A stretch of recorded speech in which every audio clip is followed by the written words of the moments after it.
Magic is found in every room, where people connect over a shared purpose.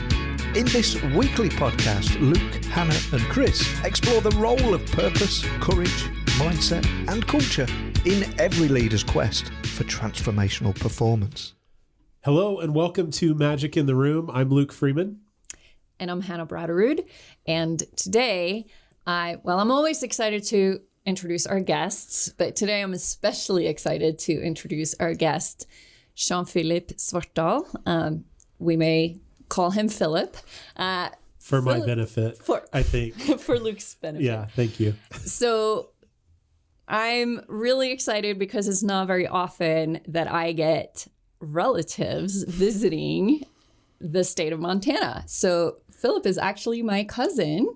Philip's dad's my mom's brother, and I've known him since he was really little guy.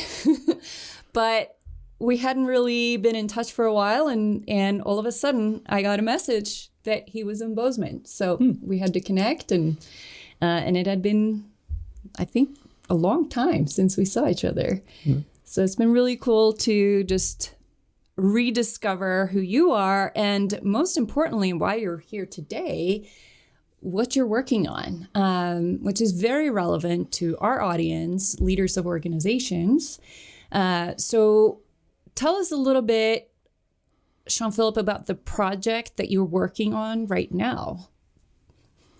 Nice to be here, first of all. Yes. The project I'm working on is I'm writing a book about applied positive psychology. Positive psychology is a relative new discipline in psychology.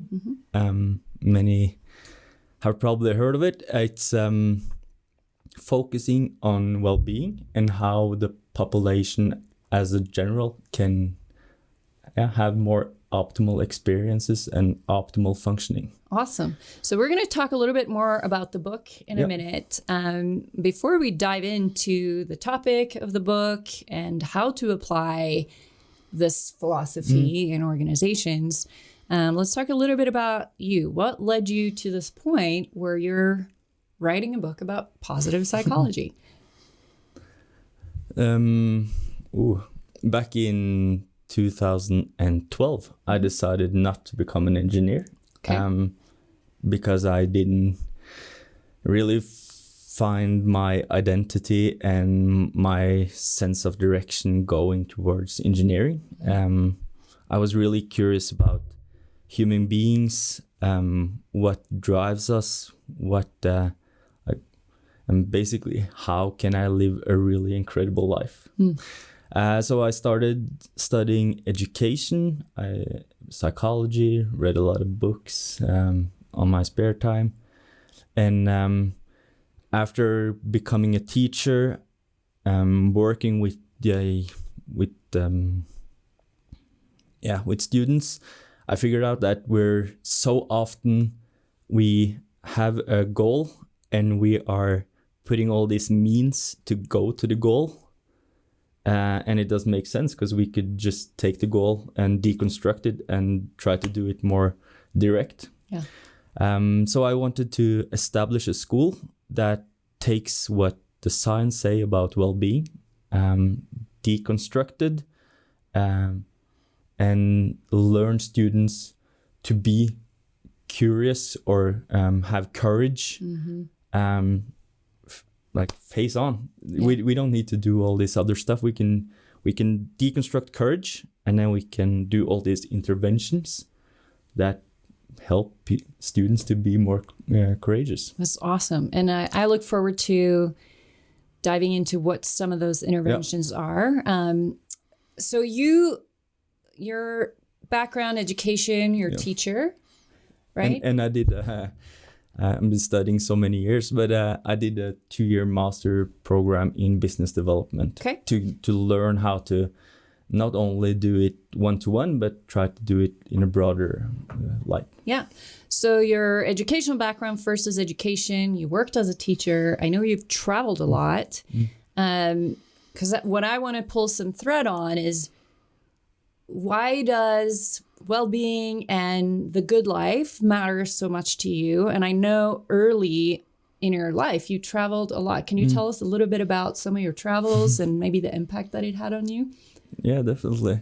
When I was 19, I went 4 months studying abroad, figured out that this is definitely the thing that affects my character the most.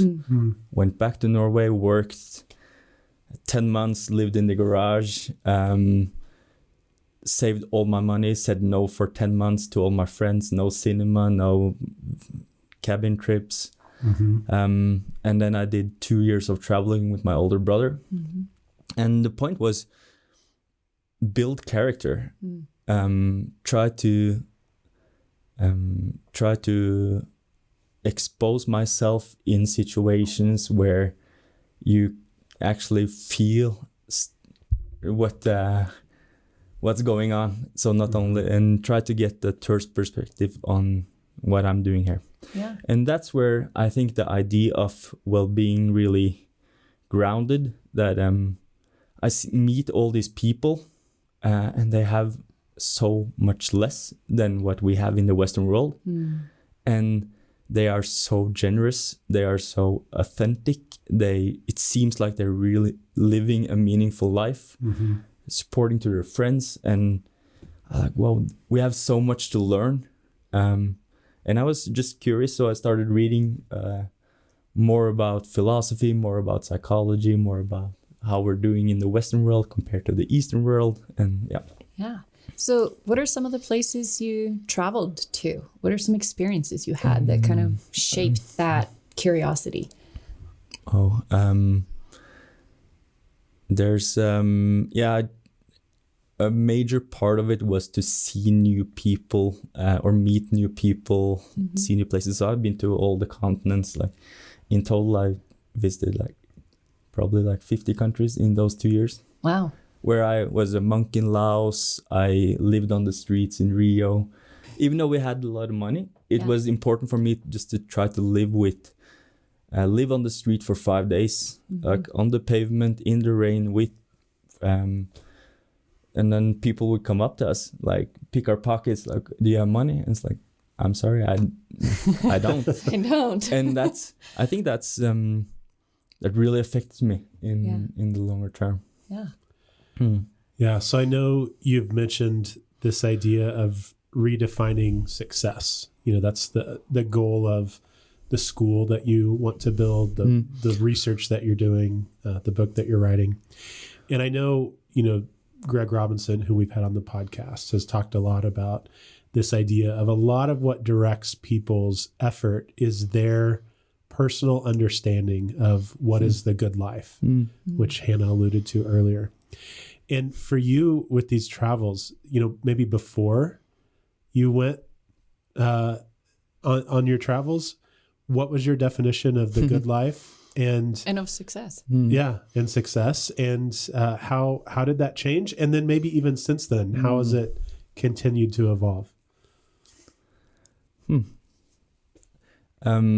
I don't think I was conscious about what I defined as success before I left traveling when I was 19. Like most of us, like how often do you actually sit down with a piece of paper and it's like, success for me is ... Yeah. We just assume that my success is the success that the society or your friends, and success could be surfing in the mornings, being at a hot place, or doing something else, or feeling that you contribute so much to the world, or being really creative, or having financial assets so you can actually do something else. I don't know. Well, so it's interesting that how you framed that, because I actually have done that, where I've sat down and written out success to me is living life fully while loving with all my heart. That is what my personal definition of success is. Living fully and freely while loving with all my heart. And so in that is a lot of things, right? It's loving what I do, who I do it with. It's loving nature. It's feeling a connection, right, to my environment, to the people that are in my life. And living fully and freely means I have to have the means so that I can be free to do those things. But it all comes back to purpose, right? Why does it matter? Well, I want to make a positive impact in the world, right? And that definition of success will allow me to live my purpose more fully, right? If I feel like I'm fully engaging with life, I have the freedom and autonomy to do the things that are important to me, and I have the financial stability enough to be able to, I don't want excess, but I want to have enough financial stability that I can have some freedom. And then loving with all my heart, that means I'm going to have a passion for what I do. It means I'm going to be able to make a bigger impact. And so some of the things you alluded to, right, is in that, because what we often see is if we haven't thought about our personal definition of success and what it means to us, we're going to take all the inputs from society. So having a lot of money, having a certain kind of job, living a certain way, right? Associating with a certain type of people. Those are all things that I think people are just may not be their real values, but yet they aspire to those things because it's all they've ever seen. Yeah, it's interesting because, one, I think everyone listening, this is a great exercise for you to do. So if you haven't thought about what is success to me, what does a good life look like? I know for me, I think about the life my grandparents had, right? That's probably unconsciously what drives a lot of my decisions, like the type of house they were in, the land, the livestock, whatever else. Like I'm drawn to those things unless I intentionally write down and say, okay, no, that's for me, Luke Freeman, as a father, as a spouse, as an entrepreneur, like what is success? As a creative, what is success? So it's going to be different for everyone. I just encourage everyone to do that. But where I wanted to go was this idea of we have a neurological need for status, to understand our status in a social hierarchy. And I know we've talked about SCARF, this model of neurological needs, quite a bit. We have previous episodes on that. Hannah, you're really the expert about that. But I'm curious, this neurological need for understanding our status in a hierarchy, do you think that plays into, unless I define my status and define the hierarchy I'm playing in, of course I'm going to default to something because I do have that need to know where I fit into social hierarchy. I don't know. What are your thoughts on that? I'm curious. Yeah, that's an interesting question, and haven't really thought about it quite like that. Just for reference for listeners, if you're not familiar with the SCAR framework, stands for, let me see if I can remember it off the top of my head. Status, certainty, autonomy, relatedness, and fairness, right? Those are 5 social needs that everybody has, and they're also social threat points. So if we feel like any of those 5 is threatened, that's sometimes when conflict or anxiety, reactivity, those triggering things for us. And I knew that autonomy was a big one for me, right? You can take an assessment, and I did the assessment, and autonomy was up there as one of my top ones. But what surprised me was that status was actually my highest one. And I was like, I don't understand. I don't care about status. I don't care about having a flashy car or a big house or, showing off. That's what I thought about status.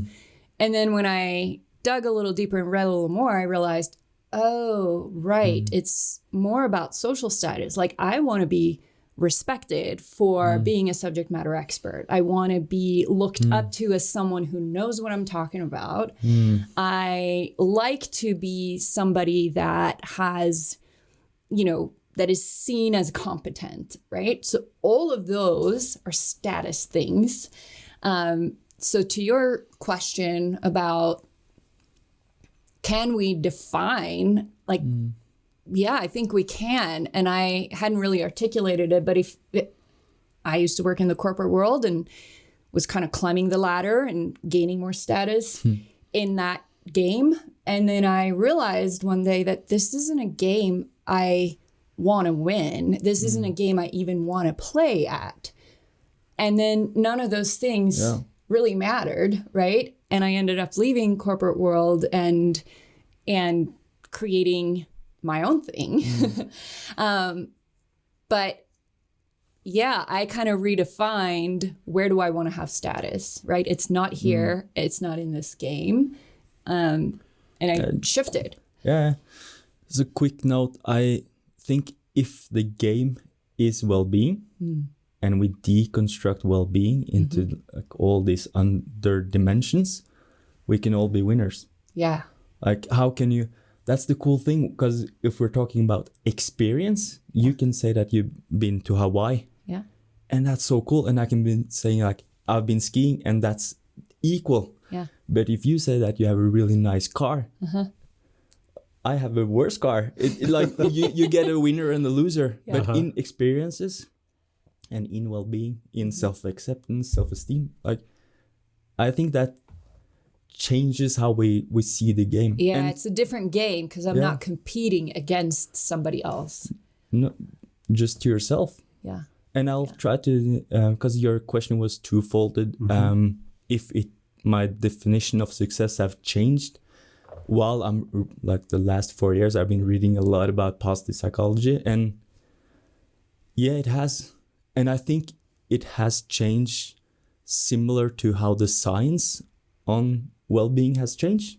So positive psychology was after World War II, psychologists were helping the soldiers, and there were all this attention on getting them from minus to square one. Right. And then the most famous one is Martin Seligman, who said, that's not enough. Like, we can get rid of anxiety, but then you come into my office and it's like, I don't have it anymore. And okay, what's then? So it's like, we should still keep the traditional psychology, which focuses on the weaknesses and vulnerabilities, but we should also focus on resources and strengths. Yeah, it's about what's right with people versus what's wrong with people to some extent, right? And Seligman was the founder of positive, or the father of positive psychology, right? Yes. And that was 1970, 1980. The discipline was founded in 1990. Like, just a fun fact, if scientific journals in 1980 was 49 articles. 2010, like 2,800. Today, in 2021, is like 35,000 articles. Wow.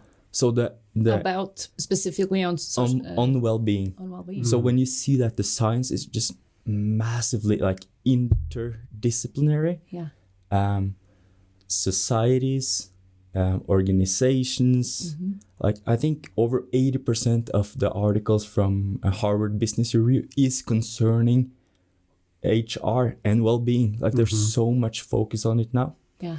And the big change is in science, they have deconstructed well-being into hedonic well-being and then eudaimonic. That's the two like big traditions. Okay. And how do you define each of those? Hedonic is absence of negative feelings.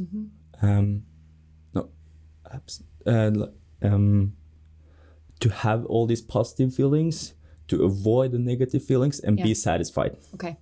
So when you buy yourself a new car, it's a hedonic feeling. You get this, whoa, this is so cool. Yeah. And then on the other side, you have eudaimonic, which focus on meaning and self-realization. So 90s, 2000, it's much easier to measure the hedonic part. Yeah. Right? That's the peaks. It's a big distinction in positive psychology is happiness and well-being is not the same. Yeah.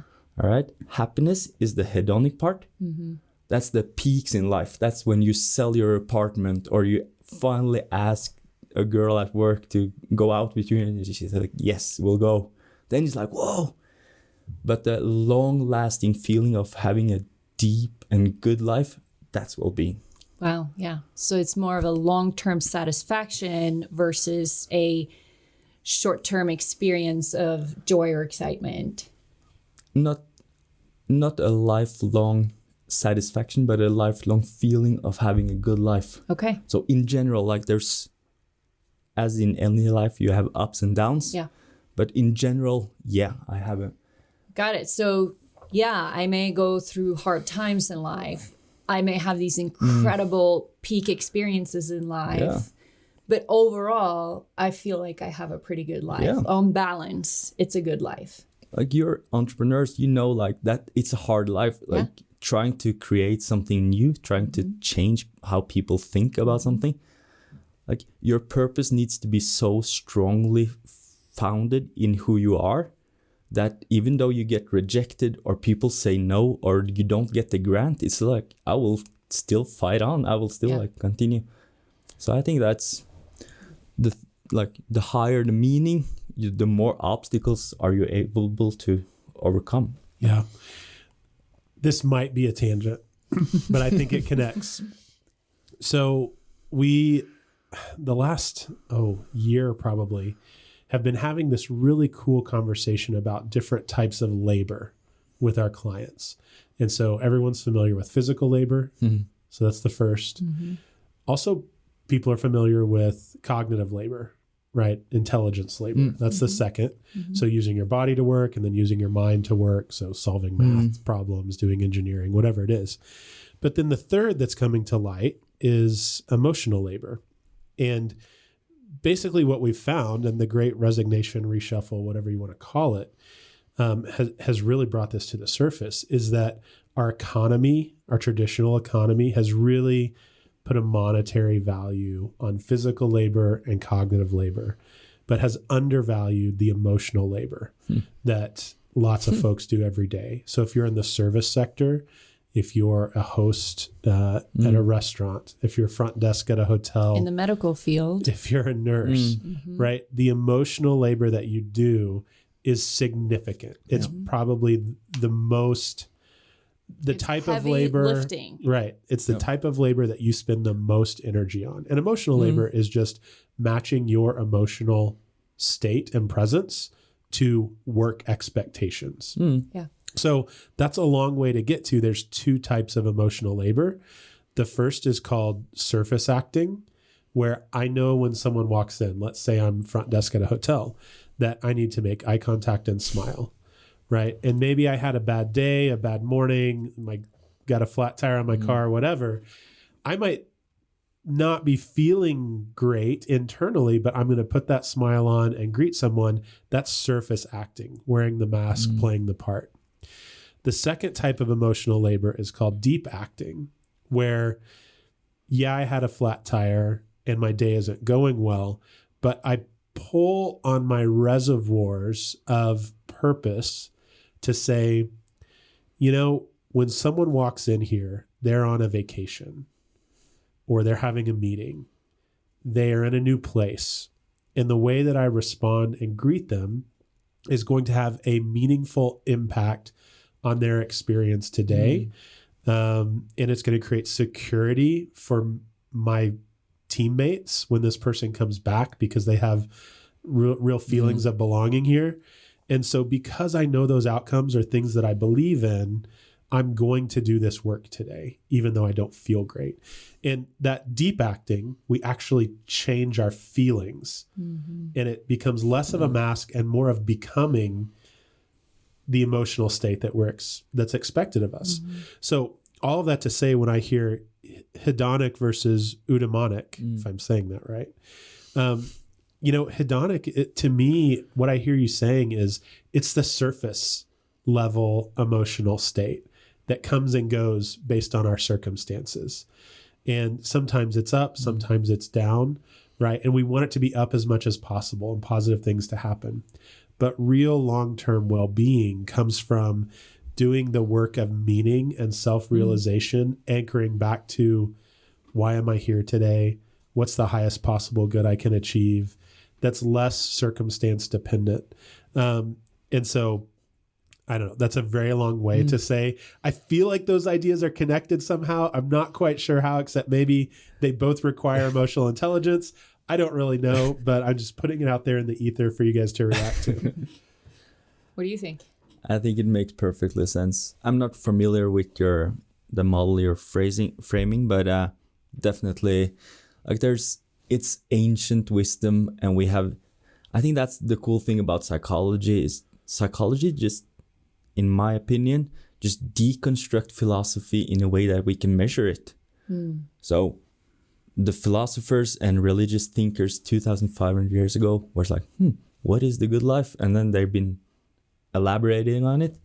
And then psychology comes and like, let's try to deconstruct it. Yeah. So it makes sense that you have like things that you can place it around. Yeah, that's awesome. So Philip, you're an educator. I think you're a bit of a philosopher. You are an entrepreneur, and you're this kind of visionary who has a vision for a better future, a better kind of school.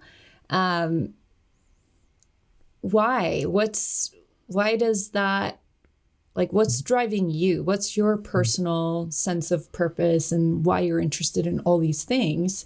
And starting a school, like an alternative school, that's not an easy feat. Like that's a big step to take for someone just coming out of school themselves. Not to say you didn't have lots of experience in there, but what I'm saying is like, that's a big thing to undertake. I think my purpose has grown while I'm reading that there's so much science, and I'm fond of science. I think that's the best way we have as of today to actually objectively say if something is better than something else. And reading it, and then I see all this, and myself included, we are striving for the wrong things. Like, it makes perfectly sense if you want to develop the virtues that the philosopher were talking about, like courage, persistence, justice. It makes perfectly sense. And if you want to build a character and then do something that is in line with your sense of direction for a long time, and then as a result, the business works good or you get all this status. But to be 16-year-old wanting to become famous, and there's no science supporting that famous people have higher well-being than the ones without. Like, why should we chase it? Yeah. Why should we chase a really big mansion when people in the big mansions just report that they feel lonely? Right. And maybe it has something to do with that social need for status. And we think that somehow if I'm famous, I have status, and that will satisfy that need for status, right? But as we talked about, status can mean a lot of things. And we all have that need on some level. But being famous isn't necessarily going to fill that need. Yeah. So you were sharing before we were recording some research on people's level of well-being or satisfaction does rise with income up to a certain level, but then it plateaus no matter how high the income goes. Can you share a little bit more about that? Yeah, I'll try to take it up a notch, but so research show that well-being is between 30 and 50% genes. Genetics. Genetics. And then 10% of it is your gender, your age, your income. So demographic factors. Yep. And also, if you're in a relational state, what kind of relation you are in. And then what I find interesting is that you have 40% left, or around 40% left. And that's actually up to you, up to your friends, your team, your organization, society, that we can actually manage those 40% to the better. So it's you used the word interventions earlier. Yep. So there's 40% of our overall well-being that we can impact through some personal or external intervention. Yeah. Cool. And for those leaders out there, we know that our surroundings are much stronger than willpower. So when we say go home, have a piece of paper, define success, who actually does it? But if your leader say, everybody, 5 minutes, write success, then you actually do it, right? Yeah. And I think that's important thing to have in mind if you want to take it not as an individual part, but in a broader context. Yeah, that really gets to the heart of when we, chose to call ourselves Purpose and Performance Group, this idea that as we get clear on purpose, as we create purpose-filled, meaningful, work environments for people, that performance levels increase.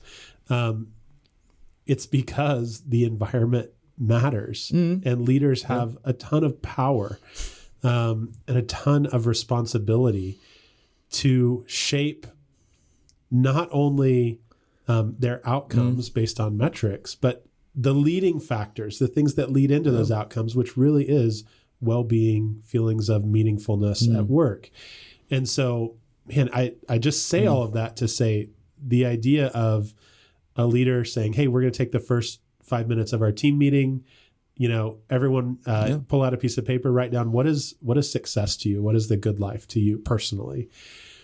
If you're a leader and you want people's lives to be better, and by the way, for them to stay longer and be more productive, that's a 5-minute thing that you could actually do tomorrow. Yeah. And so I didn't want to let that pass by without saying oh yeah, great idea. Everyone, you should just actually do that. And, the power we have at our fingertips as leaders, we forget about. We forget that 5 minutes at the beginning of a meeting can be an enormous, it can be a turning point in someone's life. And we let those moments pass by with mundane things all the time. Yeah. And that not everything can be this life-changing thing. I get that, but we have to remember the power that we have. Yeah. So what I thought was interesting too, as you shared with us earlier, that there's this 40% of well-being that we can actually impact. What are some of the types of interventions, Philip, that can impact our well-being? What are some things we can do personally to have better well-being that we have control over? That's so cool. There's tons. There's so many interventions. And of course, not all the interventions work for everybody. Right. But gratitude is a major thing. And gratitude for leaders is a powerful tool. If you're able to appreciate the people you're working with, they report that they are more productive. They are more productive. Makes sense. And your mindset, you probably talked about it before, but the power of yet. If you know, I'm not good at this yet. Yeah. Right. Instead of I'm just not good at that. Yeah. I'm not good at that yet, but I believe that I can work harder, I can learn the skills, and I can get better at it. That's a growth mindset. And it's so easy. That's if we can, if I can advise one more thing, just put the word yet in your vocabulary. And as a leader, if you put it in your word, you'll definitely affect the people around you. Yeah.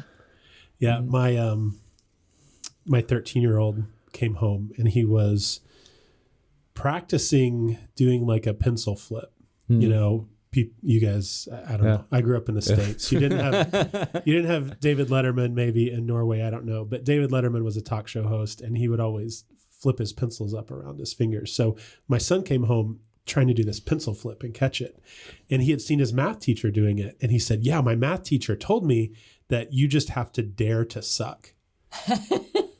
Dare to And suck. I dare love to that. suck. And he That was is like- like the secret to all learning. Yeah. If you want to be great at something, first you have to suck at it. And the people who are Yeah. never great at something just were too afraid to suck at If it. you're too afraid to put yourself out there and possibly fail, and we will fail before we are good at something, we'll fail over and over. And that's how we learn. So, yeah. And as I've grown and evolved as a person, I've definitely seen my mindset shift in a lot of ways, right? Where I used to have a little bit more of a, if I'm not good at something, I'm not even going to try it, right? I would only do things that I was naturally good at or that I felt that I could master. And then I would stay away from other things. As I've gotten older, I've leaned into the power of suck and be like, okay, I'm really not good at this yet, but I would love to be able to do what that person is doing. I'm going to just keep trying and I'm going to take lessons and I'm going to get, so that, with dancing or running or different things that I've done that are not natural talents for me. They have never come naturally, but I was inspired to try to get better. And maybe that's part of growing as a human, right? And evolving in maturity is that we get a little bit better at maybe not taking ourselves so seriously, not having to look perfect like we have it all together. We're more okay with being like, I don't know how to do this, and I probably look silly, but I want to learn. And I think that's, so why do you feel silly? From an educational perspective, I would say there's so much depending on your self-esteem. And I'm really fond of Nathaniel Branden. Okay. And for those that are interested or even remotely curious about self-esteem, just Google it, try to figure out like what is self-esteem. And there's pretty simple interventions that can be done to increase your self-esteem. And science show that self-esteem is if you perform really well or really poor, if you're in a good relationship, in a bad relationship, there's so many things that are affected by your self-esteem. Yeah. Yeah. I think that's really interesting that you can, like learning a skill, you can learn your self-esteem to be better. That's interesting. It's a muscle you can build or a skill that you can develop. Yeah. That's so cool. So we've talked about a couple of things, expressing gratitude, the power of yet. What are some other personal interventions, practices that we can incorporate into our lives that will increase well-being? I would say that there's the easiest ones are probably like time control. Time control is if you're always feeling that you're lagging behind. Yeah. You could so you could say, it's because I have too much to do. Or it's because you haven't prioritized enough. Or you focus too much on quantity instead of quality. Or you don't have the structure that is needed to do things efficiently enough. Yeah. So time control is a big one. Thought control, meditation is of course really good. And I would also there's this concept of flow. Yeah, we've talked about flow on the podcast here. Yeah. And there aren't many interventions on flow yet, but it will come. Like, trust me. Just for people listening, flow is the idea that you're so engrossed in your work that you lose track of time, and not necessarily work, anything that you're doing. Lose track of time. It feels effortless at times. And it happens when the level of challenge that you face pulls out the highest level of skill that's inside you. So it's perfectly matched to pull out the best of you. So professional and not too athletes, much, so it's not overwhelming. Right. Professional athletes having the game of their life, that's a flow state. And so the two levers that we can pull are, we can increase our skill level. So if we're not in flow state because we're facing a challenge we're not equipped for, we can equip ourselves. So that's one lever. Or the other is we can change the level of challenge that we face. So we can reestablish what does success look like because I don't have the skill to meet this. Or, hey, I have too much skill. This is too easy for me. So I'm going to increase the challenge level so I can find that flow state. So those are the interventions that we talk about organizationally, because, to take this to a team level, leaders are responsible for the flow state of their employees, and they should be using that skill lever, and upskilling folks to meet the challenge that they face, or they should be controlling the level of challenge that people face to some degree to maximize flow for folks. Yeah. So a question that comes to my mind is, how much is personal responsibility and how much is it the responsibility of an organization to impact the well-being of people? So, right? So if we have this 40% of well-being that we can control, that we can impact in some way, and we're leaders in organizations, right? And I'm a firm believer in personal responsibility, taking ownership for your career, for your life, for your own well-being. And, the conversations that we've been having at Purpose and Performance Group lately, as we have had this shift where now employment has become a product that companies have to sell and market because it's hard to find good people. How do you attract the people that are really going to help you succeed in whatever definition of success you have for your company, right? So that are aligned with your purpose, with your values, that have the right skill sets, all of that, right? And we've had this conversation about compensation, right? And traditionally, compensation is defined as compensation has to match the level of value that the employee gives to the organization. And it's things like salary, benefits. Those are the typical two things, right? Or is there something else? No, that's basically salary and benefits. That makes up your compensation, and it has to match the value that you bring to us. And what we've been starting to pull thread on is, well, but is there not a responsibility for the organization to add value to the employees? And should compensation also include things like training, career development, opportunity, support to fulfill your personal vision of success, your personal purpose, right? And so as we look at that, I'm just curious, what do you guys think? Do organizations have a responsibility to add to the well-being of the people that work there?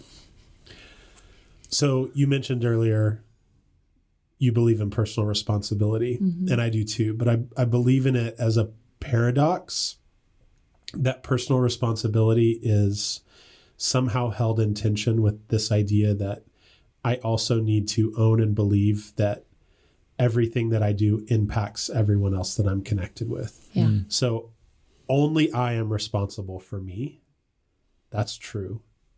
And somehow, mysteriously, I'm also need to own and be responsible for the fact that what I do, whatever context I'm in, whatever system I'm in, is going to have these ripple effects on everyone around me. And so for organizations, like it's still true, right? They're in a system, they're creating a system, and they need to take responsibility for the outcomes of that system. And I would say the best organization-employee relationships are transformational. I don't know that it's any different than when you're in love with someone, right? You're more yourself when you're with them. It doesn't take away from who you are. So I'm more me, and somehow this beautiful third thing has emerged that's an us. And both of those are true. I'm more who I am intended to be. I'm living in my strengths. I'm affirmed. The best parts of me are affirmed. And we've created this third thing that's an us that somehow has a life of its own. And like, why would we not think about that type of relationship with team members in an organization? We create like a product, a system, whatever that you want to call the organization, a building, right? That's a thing. And then we have team members. And when they come together, they should both be better and create this beautiful third thing that's an organization or a team or a community. And it's really hard to say that you can boil that down to a one-to-one transaction. Like, well, every 2 weeks we're square. Someone told me that once. They're like, yeah, every 2 weeks we're square. Like we're settled up. And I'm just like, is that all this is to you? Transactional. Right. Yeah. Like I'm in it for way more than that. Me so too. like if you're not, that's good for me to know. Right. So that's like saying, you know, the person that's your partner, you know, well, every Friday night we go out, right? Well, after the date, like, okay, we're good. You know, We filled the obligation. We've spent the time together, check the box, you know, I'll see you again next Friday night. Like that's not how it works. Right. Why would we expect it to work somehow in this organizational setting? Yeah, so I don't know. Those are some thoughts. What are your thoughts, Philip, hearing that? Aligned with the core of positive psychology, which is the optimal experience and functioning. So it's not from the downside to square one. It's like to help people thrive. So I don't think organizations are obliged to do anything. I just think that the organizations that actually help or contribute to the employees feeling that their well-being is high will just have a major advancement in the future. So it's a competitive advantage for an organization to contribute to the well-being of its employees. I think so. I think in 10 years' time, 20 years' time, the advancements in measurements and how we actually put well-being as a measurement for societies, like big commission in Europe back in 2009, beyond GDP. We have to look beyond economic measures. Like what's up, even though you have all this economical progress, that's not what we're chasing for. That's the mean. We're looking for the good life, right? So I think with that being said, in the future, people will, okay, salary, that's one thing, but we can actually, our organization, we are able to score the people working here this much on their well-being, excluded from how they feel back home or like their external, but we are doing these interventions at work. So I think in the future, when we have to choose between work in company A and company B, the salary is a bit lower, but we have a really good measurement on well-being. I think more and more people will choose the company that actually gives them a higher well-being. Yeah. And I mean, that's happening, right? The beta testing of that is happening with things like Glassdoor, right? People are already making those choices. All the people who quit a high-paying salary so that they could, you know, work into their side hustle because it's more fulfilling, but they get paid less. Like that's already happening. What I hear you saying is that the science is going to get so good about it that we can all speak a shared language and say, oh, the reason that person, you know, took a lower paying job at the other company is because they score a 70 on the well-being scale, and where they were only scored a 27. And yeah, of course, like why that makes total sense. Right now, what we're missing is those digits, right? We're probably, we can score engagement, we can score satisfaction, but I love this idea that no, like we could actually score the human need, the outcome of well-being, and like skip all of the antecedent to well-being steps. Yeah. And there are, of course, a lot of scenarios where the employee's side hustle is far off what they are doing in the company. But most of the time, there's a reason for why the employees actually entered this company. So there's probably a link between the potential side hustle and the business. So like instead of leaving that, it's probably a good idea just to think about, okay, what really drives you? What if you wake up in the morning wanting to do this side hustle, but then you have to do 8 hours of work before, maybe we should try to mix it up a little bit. Yeah. And if you're an organization that wants to be innovative, which like it's kind of a requirement at this point, right? As much as the market changes, why would you not want people to, like, that's leakage of value.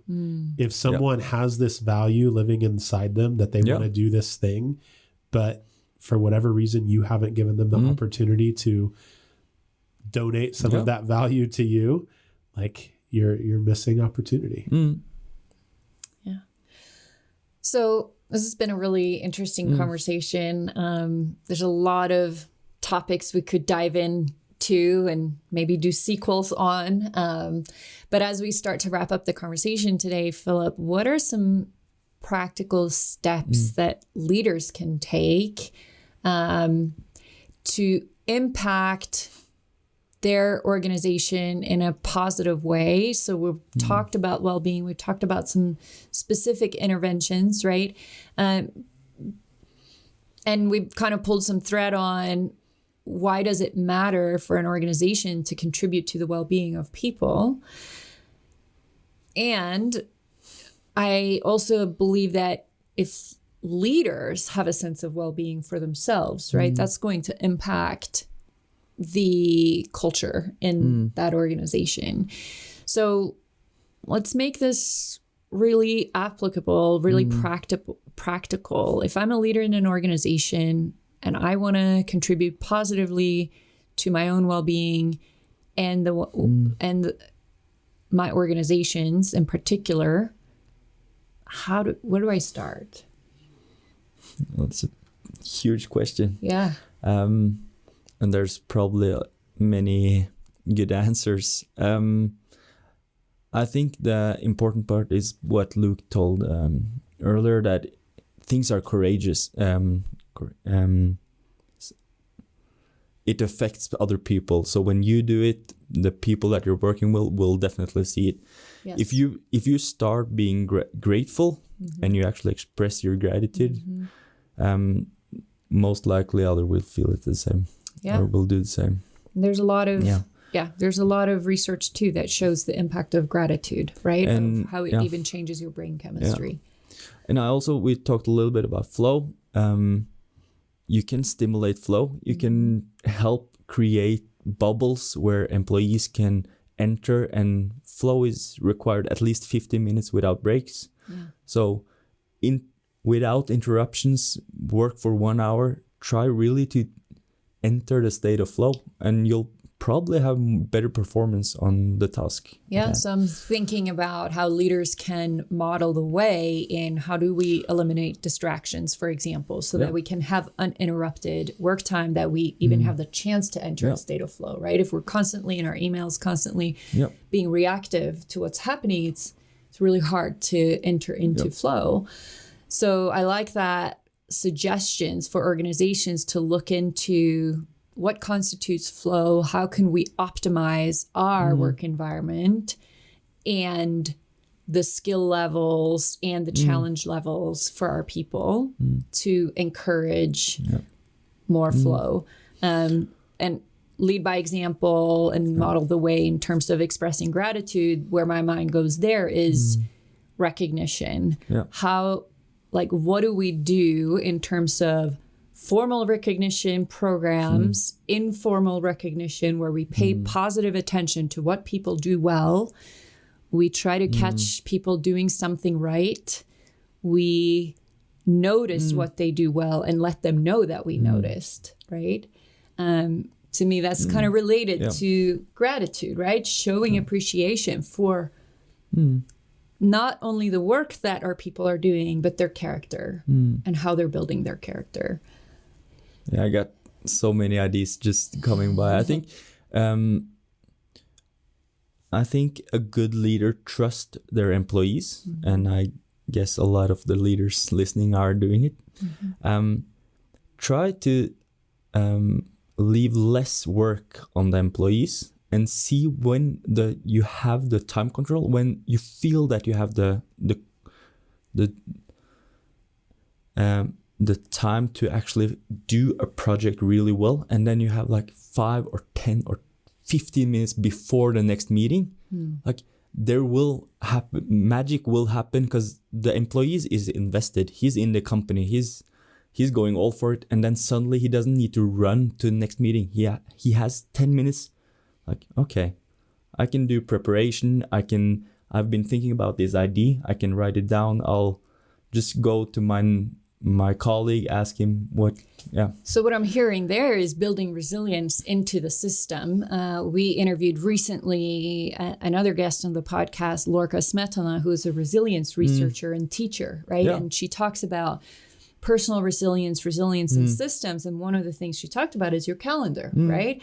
How do you build resilience into your calendar? It's all about creating space. Yep. How do you create white space to be, to think, to transition, to prepare, right? There's so much kinds of space. And when and we've all been living there after during the pandemic more than ever. And it's kind of a carryover habit because all of our meetings were on Zoom. So we no longer took the time to get in the car or walk to the next meeting.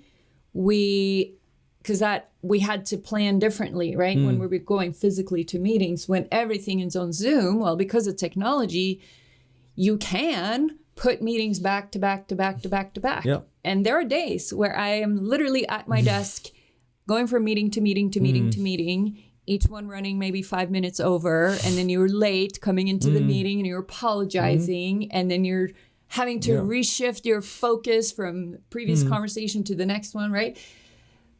That doesn't fill me with a state of well-being. So I like that, the time control aspects and how leaders can model the way too in an organization of we're going to do things a little differently. We're going to build some resilience into our system. Like, what if everyone just said well-being is one of the outcomes that we want our organization to produce? I think that would be pretty powerful to just say it. Yeah. And of course, we have to back up what we say with action. So, don't be foolhardy. But there's also no safe way to say it. Like, there are very few managers out there who are well-being experts. Right. And that's okay. In 20 years, there will be more. Yeah. In 50 years, it will probably be required, for any MBA, right? But for now, like, some folks just have to be courageous and say, hey, you know what? One of my jobs, one of the outcomes I manage is well-being. And okay, what do I need to read? What do I need to learn? Team, where are we missing on this? Like, it's an outcome we need to produce. So, I think that would be, I would love for some folks to try that and tell us your stories. How does that go? I love it. That's a great takeaway, Luke. So Jean Philip, as we wrap up the conversation here, if people want to learn more about positive psychology, about your projects, your book, the school that you're establishing in Norway, and this book that you're writing, I don't know if you have a working title yet, but the way you explained it is that it's going to be a textbook for psychologists and educators in Norway, primarily to start, and then maybe to other audiences. This is another very ambitious project that you've embarked on. How can people get in touch with you? Where can they learn more? Come to Norway. Come to Norway. Ooh, I like that. I don't know. Facebook is all right. That's what I do. Yep. Yep. So Jean Philip Svartdahl on Facebook. Yep. Yep.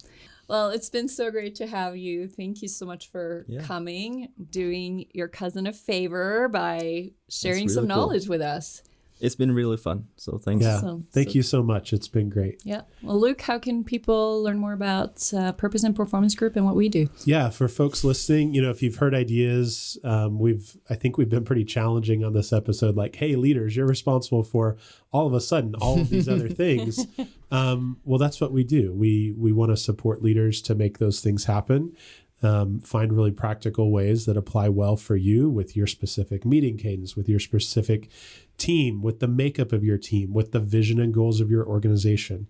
And so, yeah, reach out, purposeandperformancegroup.com, or you can find us on most of the social channels. So, yeah, reach out. We love to talk to folks. All right. Thank you very much.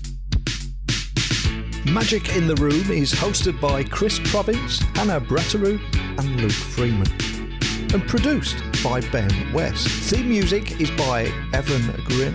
Title track Fake Love available on Apple Music, and this podcast was recorded at Storycatcher Studio with video and audio editing and production support by Brad O'Hara and Alicia Crum, with inspiration, strategy and technical support by yours truly, Neil Hughes. Magic in the Room is a production of Purpose and Performance Group. You can find us at purposeandperformancegroup.com, and remember, previous episodes are available at magicintheroom.com.